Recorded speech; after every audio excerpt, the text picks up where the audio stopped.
It's a very, very different episode of our show. It's a very different Tree Hill. This has a much bigger weight to it and a much bigger social importance. So you want to know what it's like in my high school? Everything kind of changes, the world kind of changes. I'd say it's a little more excitement than usual. This was raising the bar a little bit. We aren't just making a teen drama. It's not all, you know, who's gonna date who and who's kissing who. That's not what it is this week. It's a terrible situation. It can happen anywhere. It's something that needs to be addressed. I think it's great that the WB is deciding to do it, and hopefully it'll turn out all right.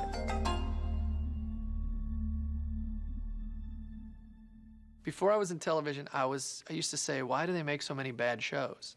And now that I do it every day, I'm amazed they make any good ones. I feel like what this should be is you sit down in that room and it turns into Breakfast Club. We come with this idea, and then I take it to my writing staff, which is about 11 people. And I go in the room and I go, here's what I'm thinking. If there's like a roll of like adhesive tape or something, and he just says, you know, he tells Nathan, you know, I want you to, you know, put that tape along the floor, and anybody that steps foot over that tape is gonna get shot. It's really just the staff of people who care incredibly about the show. Like, he obviously brings the gun to school, but what was his plan? Was he planning on scaring those bullies, just showing it to them? Did he always plan on shooting them? I don't think he had a plan. And we just talk and talk and talk about it, and eventually I go, here's what we're gonna do.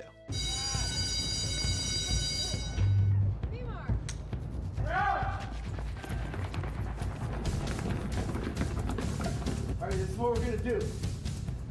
You're gonna take a line down the center of the room. Go on!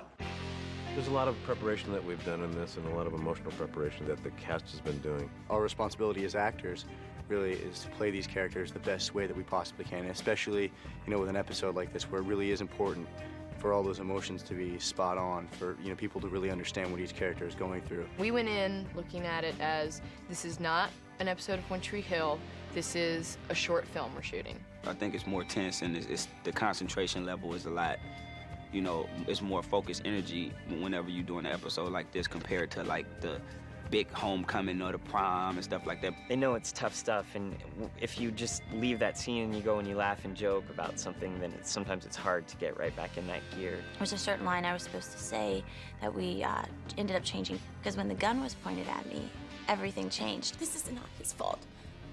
This is your fault. No, it's your fault. It was amazing, everybody, just the places that they went to and the emotional places that they went to, and the reality of when you have a gun stuck in your face and you have a kid there who was a friend to many of you that you don't know what he's going to do. There's a small part of me that's me, that is in this character. And so it's like tapping into whatever you can grab, whatever you can relate to. You grab onto that and you really study it and you really put yourself in his shoes, and then you go from there and hope it's right. This ain't Breakfast Club. You know, we're not all gonna fire up a joint and be pals. I mean, let's face it. This is the most any of us have talked in 4 years. And we all know if I don't have this gun, it never happens. This episode brings back a long-lost ghost from One Tree Hill, and that is Jimmy Edwards. He actually used to be, you know, like Mouth's best friend, kind of his sidekick, and he used to, you know, call the games at the River Court with Mouth. Well, he ends up getting distance from Mouth and Lucas, you know, as a friend, and sort of blames them for, you know, growing apart. You don't talk to me for a year and now you want to be friends again? We just want to talk. Well, forget it. You just heard everything I have to say. He doesn't feel accepted by anybody, and he hates everyone with such a passion that he feels that this is his only choice. He's kind of was picked on, he's kind of like one of the geeks, you know what I'm saying? Some guy, they beat him up, nobody really never pay attention to him, and I guess it's his way of showing that he's gonna get payback some kind of way. His situation kind of builds and escalates throughout a couple episodes until he actually brings a gun to school. I don't think he was bringing a gun to school to shoot somebody. I don't think that he's not that kind of boy. The day really goes out of his control. He didn't know what was gonna happen. He just knew that he couldn't take it anymore. We've never actually seen this side of him, so I think it's a little bit more touchy for me and Mouth to, like, look at him and say, Edwards, man, what's going on with you? We used to be friends, dog. Yeah, used to be.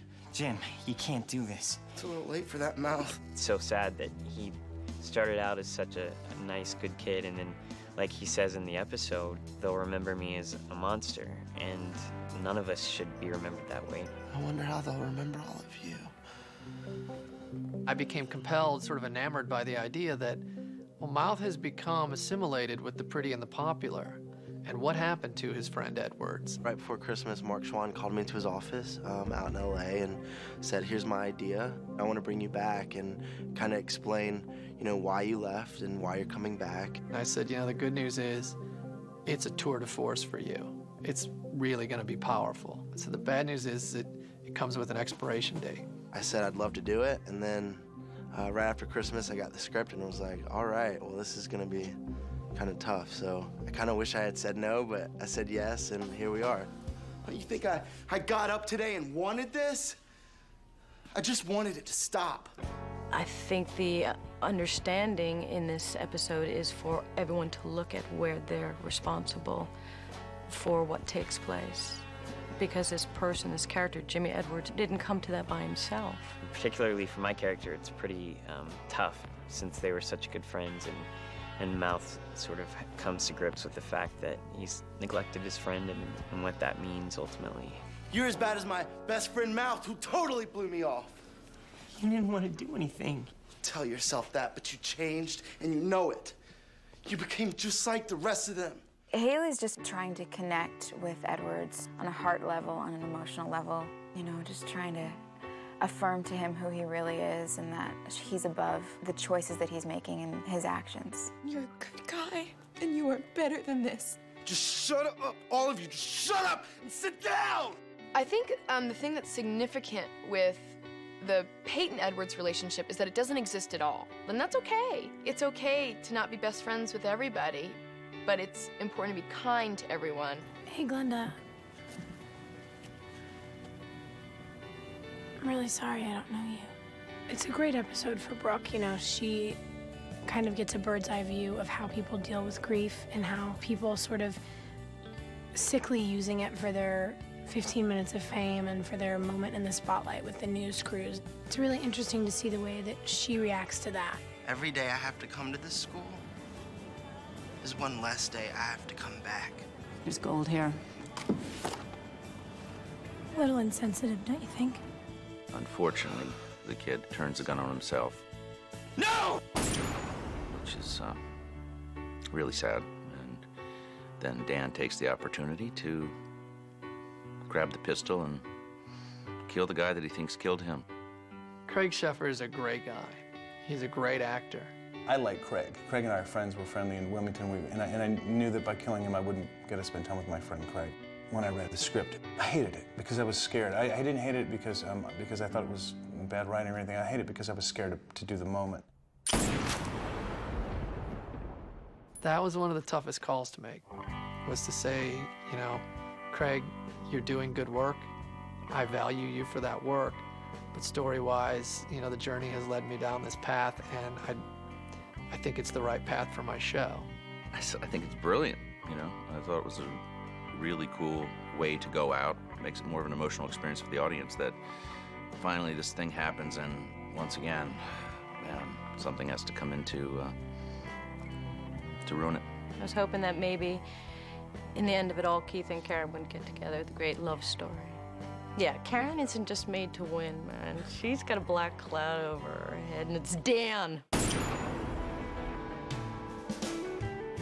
We never really wrapped a show around something that was really weighty, dramatic, and socially relevant and provocative in the way that this episode is. We're very, very conscious of the fact that we're telling a powerful story here that is a negative, and we don't want to be a negative influence, but we want to tell something that's kind of truthful. Some people think it might hit too close to home or inspire the wrong feelings. Unfortunately, the demographic that watches the show is mostly situated in high school, so I think you have to look at that and you have to be careful and make sure that there's consequences. I think what they've done really well is they've made it really personal and really tragic, both for the people that are affected by it and for the kid that's our shooter. Telling the story from the kids' perspective, and from both sides, from the popular kids and from the unpopular kids. Hopefully we're doing a service to our audience. I think it's important that when doing an episode like this, that it's not taking sides, it's not saying right or wrong, it's saying, look at the situation, let's just shed light on it. I'd love the show to be pro-social. I'd love the show to help somebody, somewhere. We're hoping that maybe through the process of telling this story, maybe there's a couple kids out there who will who will watch this particular television show, and maybe everything won't seem quite as dire as it was. There is a power to the medium that can help people. You know, I feel like episodes like this can do much more good than harm.